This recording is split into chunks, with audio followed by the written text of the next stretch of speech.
सुमन रवाजन जो पाबंद थींदे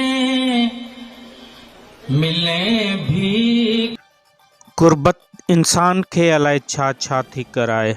चवंदा आहिनि त ग़रीब खां पंहिंजा बि बेज़ार थी वेंदा आहिनि, पर इहो किथां जो कानून आहे त कंहिं मिसकीन जे गुरबत सबबु तज़लील कजे।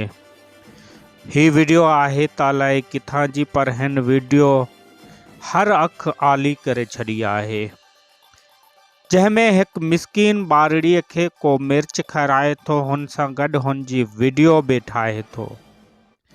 हिन वीडियो अंदरि हुन ॿारड़ीअ जी कैफ़ियतुनि जो अंदाज़ो लॻाए सघिजे थो त जंहिंमें ही सिर्फ़ु 10 रुपयनि लाइ साई मिर्च खाई वञे थी, ऐं जॾहिं 10 रुपया मिलनि था त हू हुन 10 रुपयनि जे मिलण जी ख़ुशी करणु चाहे थी, पर मिर्च जो ताव मुरकण बजाए लुड़क ॾिए थो। ईअं लॻे थो त हू पैसनि लाइ एॾी आती हुई जो चंद पैसनि लाइ चंद घड़ियल ताईं इहो बि न सोचियो त मां छा थी खायां।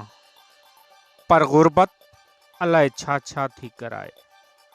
उते सुवाल ही बि पैदा थिए थो त इहो माण्हू केरु हो जंहिं हिकु ॿारड़ीअ सां एॾो मज़ाक़ कयो हो, हुन जी गुरबत सां खिलवाड़ कयो, जंहिं हिकु दफ़े बि इहो न सोचियो त जे अगरि इहा हुन जी न्याणी हुजे हा त इहो बर्दाश्त करे हा त पंहिंजे जिगर जे टुकड़े खे मिर्च खाराए हा ऐं हुन जी गुरबत सां मज़ाक़ करे हुन जी वीडियो ठाहे।